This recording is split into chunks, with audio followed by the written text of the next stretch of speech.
So today on Dreamrichtv, I have the honor to sit down with Mr. Duke Tanner. How you doing today, sir?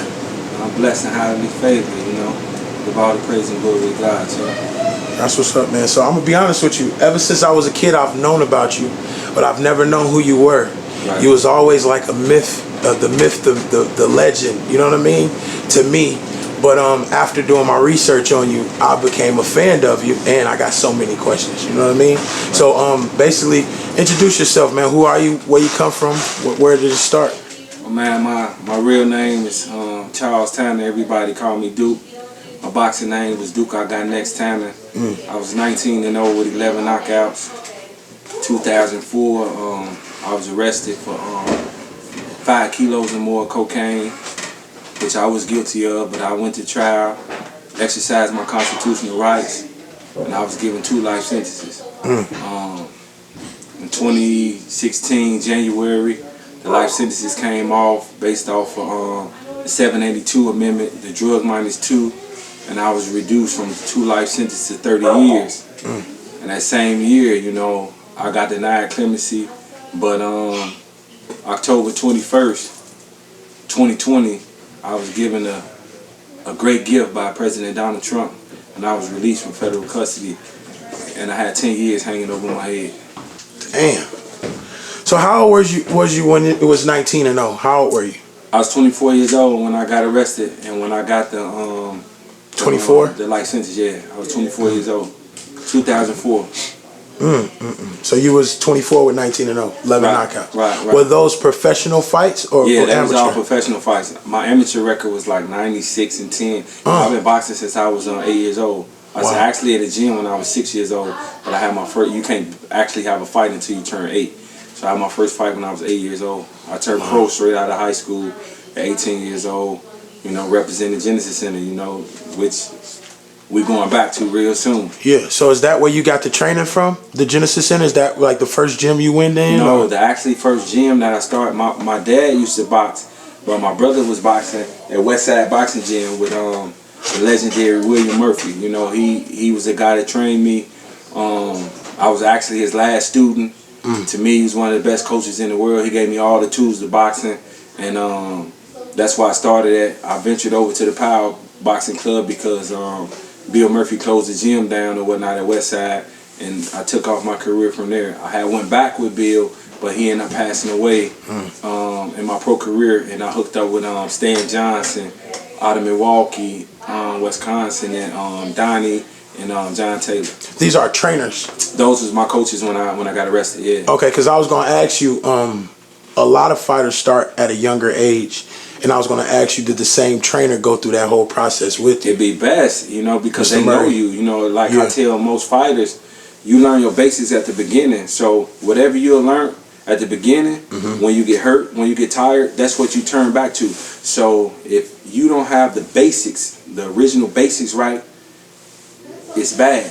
You know what I mean? And the guy that taught me my basics was there. So now when you advance on, other coaches just really polish you up and bring the best out of you. Right. You know what I mean?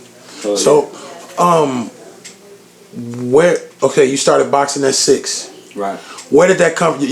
Was it just because your dad was a boxer, or was it a fighting thing in you? That's what I'm asking. I mean, it was a lot of things, because as I took it on even further, it was because I was trying to get my dad's attention. If you look at it through the 80s, that's when crack cocaine came. Yes, sir. You know what I mean? So, my dad got addicted. So he was there 100% with my brother every day. And I was the baby. So I wanted that same attention. And Bill Murphy saw that I had the talent though. So even when my dad couldn't make it, Bill Murphy still came and got me and took me.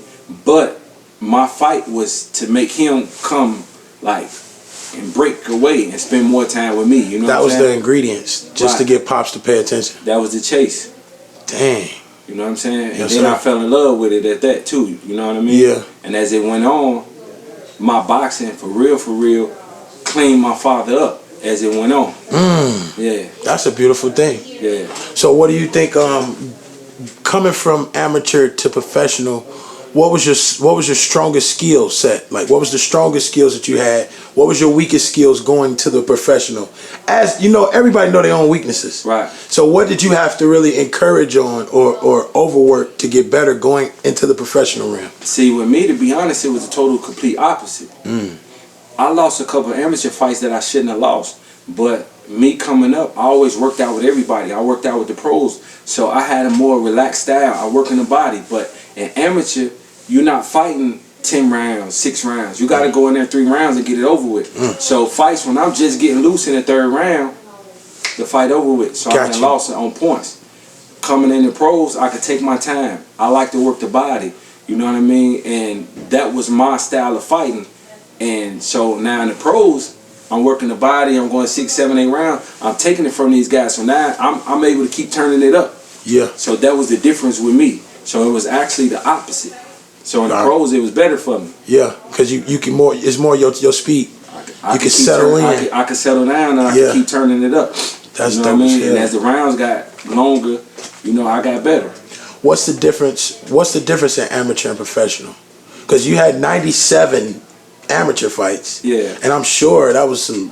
But that was from 8 years old to 18. Yeah, but that's some dog fighting, is what I'm saying. Yeah, that's a whole lot, you know. Yeah. And the difference is, for one, you getting paid in the pros. You know, it's a career now. You know, in the amateur though, you know, it's a sport, but you know, it's a vision. You basically preparing for your career. So it's like, you know, you play high school football, then you play college football, right, and then you in the NFL. Yeah. So that's the levels. The same thing with boxing.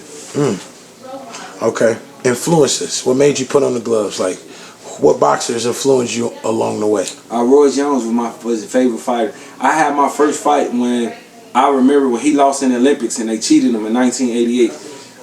They cheated him. Footage on that. You know what I'm saying? So later on, if I'm not mistaken, they ended up giving him the gold medal back, but they robbed him. And like that's the time when I had my first amateur fight. So I watched him, and then I watched him as the pros, and I was like, man, that's the guy I want to be like. You know what I mean? And I chased his style. I used to imitate that chicken style. Yeah, he was, to me, he was the Floyd Mayweather in my area. He was. You know what I mean? Definitely. He come to the ring. He got the dance. He got the style. He putting it on. You know what I mean? I was the one. I gotta take him off. I developed his weight, and it was just meant for me to fight him. But you know. That was your goal, coming from Mr. Roy, huh? Yeah, but the FBI came and got me instead. You know what I mean? Damn, G. So, okay, I didn't want to talk about it, but you said the 5 kilos. Like, why didn't you just stay focused on boxing? I understand, but from your point of view, it's, you know, it's nothing to hide. I made, as I just said, you know, boxing put my dad from drugs. Like I don't blame anyone but myself, but I had a lot of people I wanted to just jump up and I wanted to help and I wanted to take them with me. Instead of me getting there first and coming back and getting everybody, I tried to take everybody at one time. Yeah. And when things wasn't moving as fast, I didn't want to break what I had started already. So what I did was I took a shortcut. You know what I mean? And just like I tell my son now, every action has a reaction. So, and the reaction behind what I chose to do in that shortcut in the street life was prison. It could have been death. But I knew all of that was on the table, so therefore, but I still took that chance anyway. You know what I mean? So that's why I was able to take my time and fight like I had to fight in there. But at the end of the day, it was kind of a fixed fight, if you ask me, because when you give a non-violent drug offender his first time as a first-time offender, a double life sentence for his first arrest, that should automatically throw a red flag. But it is what it is. I'm here now, you know, 16 years later, and I'm hoping that my situation will stop other people from having to go through this situation. And that's the main reason why I'm here today speaking with you, to try, not just for the courts to not do it, but try to stop the shorties from even having to go and take this path. Yeah. Because I'm the type of kid that I'm the type of guy that you could tell your son, hey, look, dude had all the talent in the world. Things got hard, he took a shortcut. Don't be like him, he wasted his talent. But you could tell that same kid, though, look, that guy made a mistake. He took responsibility, and now he's showing true redemption and coming back. So it's a win-win situation for the kid. Yes, and this is one man telling one kid the same thing. So you can get a message either way, no matter what the kid win. If the kid don't waste his talent, he'll win. I'm happy for that. But if the kid do mess up and fall, he get back up, he show redemption, he move on with life. Yeah, because that's what I was going to, that was going to be one of my questions. I know that the prevention is as important as the conclusion. Prevention, stopping them from going down that road, is the most important. Right. But the kids that already went down this road, that don't exactly know what redemption is or what it means, what's the advice you give to them guys? See, but that's what we all have to come together as a collective and reach back to those kids, because some of them dudes ain't got the faith that I had. They don't have the hope. They don't have the support. They don't have the mindset to rehabilitate themselves, because behind them walls, they not. Yeah, you could take the programs, you could do that, but it's on you. Yeah. Now, if you got the proper leadership that's guiding them in the right way and developing them in there and talking to them to get that type of rehabilitation, redemption is automatic. They're going to know the meaning of it, yes, because sir. Now they're going to want to give back or not come back. So either way they win. If you come out of society, you might not, everybody can't talk. Everybody's not going to be able to speak. Yeah. But if you coming back, being a positive member of the community, doing what you're supposed to do as a community leader, you still helping the community. 100%. You know what I'm saying? Good Whether if you just going to work, you paying your taxes, you helping an old lady out across the street, you see a little kid doing the wrong thing, you breaking up. Come on, you fit for society. Yes, sir. And I truly believe, so seldomly we are able to prevent. You with me? But I believe that a lot of us have to find out what we're into. I'm saying, find out what you're into, because a lot, like you said, a lot of guys don't have the hope, don't have the support system, don't know that there's opportunity for fellas, don't know these things. You understand what I'm saying? So I feel like that's important as well. Yeah, but they got a gift though. Yeah, that's where real leaders come into a play. Yes, sir. When I'm believing in you, when you don't believe in yourself. You know what I'm saying? That's the type of dude I am. I want to love you when you don't love yourself, because that's when you need to be loved the most. So therefore, if you can see me loving you, and you can see me believing you, this going to help you believe into yourself. 100%. That's what real leaders do, because we developing them to become leaders, or we developing them to become the men that they was born to be. I agree. So, how was your childhood? What was the childhood like? I mean, I was the youngest out of 10. From Gary? Yeah. What part? Where you grew up? I'm off basically off Fifth Avenue, or when I stayed off 8th, but we from 5th, basically from the downtown area, from basically off 5th and McKinley, 8th and McKinley, all the way down to Jackson. Gotcha. So the low end, so it's 10 of us. You know what I mean? 6 by my mom and dad together. I got 4 other siblings that was older. I'm the baby boy. I got a little sister, but so I came under the militant attitude. I couldn't cry. I couldn't do nothing. I got the big brothers. You know what I mean? I couldn't do nothing. So that was the attitude that I carried. But through the boxing, I learned discipline. I had dedication. I had determination. So with that, it saved me. That's what really saved me in prison. That discipline and determination. You know what I mean? Besides my belief in God. You know what I'm saying? And I built that real relationship, because I was broke down to the bottom. So I had to latch on to him. Yeah. If it wouldn't have been for that, ain't no way. I got a question on this list. Like, I'm honest, I'm barely reading them because of the conversation. But where does this faith come from? Some people get their faith in jail, but the way you speak about God, bro, I believe that you always known God. See, right. It's not about knowing him. It's about having a relationship with him. Yes, sir. See, I knew him, but I didn't have a relationship. Like, I tell people now, like I saw a guy yesterday, and I was able to hug him. Okay. I was able to shake his hand. And you had people to be like, well, damn, dude wasn't there for you. Dude showed you some betrayal or whatever it may be. But I feel that I was allowed to let some of those people that I wanted to really be there to comfort me, so I can really to move away from me, so therefore I can really have somebody that I had to depend on, which was him. Because if this person and that person and that person was there and everything was so easy throughout my stay in prison, it would have been like I wouldn't have I wouldn't have had to depend on him. Yeah. So now I'm down to the bottom, and I'm like, you know, man, how am I have this relationship with my son? You know, man, dude supposed to be there for my son, or shorty's supposed to do this. I ain't got them to do it. So now it broke me down to where I'm like, God, you gotta give me this relationship, and look at me and my son. So that's the perfect example that I could give you, because I bond all the, you know, I was in the USP, so, you know, we might go on lockdown for 6 months, 9 months, whatever it may be, somebody get killed. Damn. I can't talk to shorty. I've been gone from him since he was 2 years old.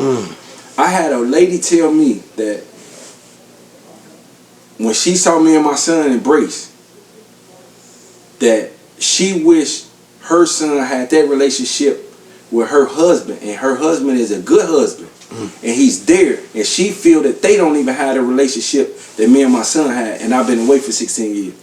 That was a bond that came by God. So when he gave me that, I know it's real. Yes, sir. So I got to, I mean, that's just one example. That's like one of the best examples that, you know, that I could give, because I like to match everything around the shorties, because for real, it's our job to enrich their mind. I agree. And we dropped the ball, our generation, and that's why a lot of the shorties are like they is. They're not talking bad about y'all, but at the end of the day, a lot of these dudes that's talking to y'all, they angry, they bitter, but I'm not. So if I come across to y'all like that, y'all can talk to me, because that's my vision. I just want to give y'all a vision. I just want to help develop y'all. I don't want to change you, because who you are is who you was made to be, but I want to develop you to be the best you, so therefore y'all could go out here in these communities and y'all can make y'all generation better. I agree, man. So, Herschel Walker. Yeah. I never knew nothing about Herschel Walker until you said that he inspired you. Yeah, your best and then I football. looked him up. He was a professional football player, bobsledder, a sprinter, martial artist. He's like the first Bo Jackson, in a sense. But Herschel Walker, give me some game. Like, what did that do for you? I mean, he was just, what the most important thing I like about him is, you know, and I'm not a real political type guy, because, far as in politician, because, you know, that's just not my field. Right. But with Herschel Walker, man, he the type of dude, when he feels something, he gonna know what he talking about, and he gonna voice his opinion. And for real, he don't care what no one else think. Right. And he gonna voice his opinion in a humble way. If you really listen to the man, he's a humble man. I never met him a day in my life. When'd you get in tune with him?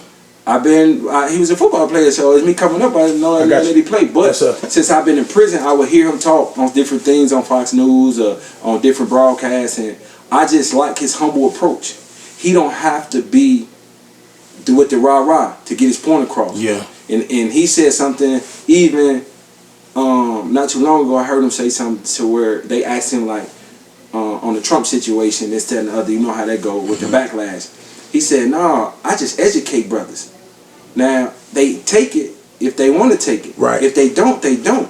But I'm not upset with them. I just want to take it." And that's like one of the best jewels you could get. Like, he don't move off emotion. It's a mild approach. Yeah, it's he lost that emotion to get that pride. You know what I mean? And he's just a humble human being. And that's, you know, that's how you, if you want to act like someone, you want to act humble. You want to be able to be in a situation to where you could think, to where you could see what's really going on. You 100%. Yeah, so you can make the best move, not the right moves. The right move ain't always the good thing to do. You got to make the best move. You got to make the best move. Yes, sir. Because the best move is for the collective. Well, if you're just thinking about yourself, then guess what? To me, you're in the way. 100%. Yeah. So, you know how people be like, I had the feeling I just felt it. Like, when them people came and got you, did you have any, like looking back within those 16 years, did anything move in slow motion, or was it any signs that popped up that made you like, I knew something was wrong when? Was it anything like that? Because some people get that vibe. Like, I had a friend that died. I ended up getting in the shower, and I remember him walking past the door, and it was like slow motion, and it's like, that feeling was slow motion to me. And then right after that, he died. So I'm asking you, was there any signs that before it happened that you was like, man, when I seen that car parked at the end or something? I'm just asking. Yeah. Well, it's just saying that, you know, heat make yeast rise. Just right before a breakthrough, that's when you attempted to break down the most. These last 6-7 months with the pandemic was hard months for me. You know what I'm saying? You know, it was just a lot was coming on. I was being tempted to being pulled in many different ways. Not that my faith was moving, but you know, my son graduated from high school. I wasn't there. He had his first open house. He wasn't there. Had a couple of my partners there with their kids, and I experienced his hurt because I wasn't there. You know, and I think God just knew, like, you know what I mean, we're gonna test him, and I prayed harder. You know, I tried to be more in tune with me and think about my vision on things like this, to where when I'm feeling some type of way, because you know, the things that make me and that make you great is the things that people gonna hate on. That's the same things that make people not like you or judge you. Yes, sir. So it made me want to be me even more, because you know, I don't move off that. You know, so when it happened, I didn't think it was finna happen then. I didn't know it was finna happen then, right. But I had faith. But I was starting to even feel like to telling my son, like, man, you know I'm gonna be home soon. Till where I was feeling like maybe sometimes he'd be like, I know Pop, woo woo woo, but I was like feeling even like he's probably like, he just I'm tired of hearing it's this. a part You know of what I'm saying? Yeah, it's a part of the conversation now. When it happens, full force, bam. Yeah. Out of the blue, wasn't expecting it, didn't know what was going on. You know what I mean? And it happened. Greatest gift. You was in a cell less than what, 60 days ago? Nah, yeah. It was 3 weeks yesterday. 3 weeks yesterday. 22 days. How was I? So what was the first day of jail like, dude? The first day of jail? Yes, and that's the sign that I wanted too. I hear the sign of getting out. Was there any signs that let you know the police was coming for your ass? No, was there anything that happened in the hood that was like? Nah, like, you know, it was more like, see, I thought I had a little bread, so, you know, I figured I had lawyer money, but we are so ignorant to the law. We out here breaking these laws and we don't know nothing about the conspiracy theory. We don't know nothing about ghost dope. We don't know nothing about how they play with the cooperation side and this, that, and the other, taking your words and twisting them up and twisting your arm to make you do this and that and the other. Because that's the game that these people play. Yes, sir. Now, you know, it is what it is, you know, but at the end of the day, we're ignorant to the fact. And that's not an excuse. That's not an excuse to be ignorant to the law. So dudes be mad at lawyers, they mad at this, they mad at that, but you in that field and not knowing nothing about it. That's just like me trying to say I'm going to be a world champion and I don't know how to jump rope. I don't know how to hit the speed bag. I don't know how to shadow box. I don't know how to do this and the other. And you come into the situation, now you felt like you was done wrong or you was mistreated or whatever it may be. And some of those things apply.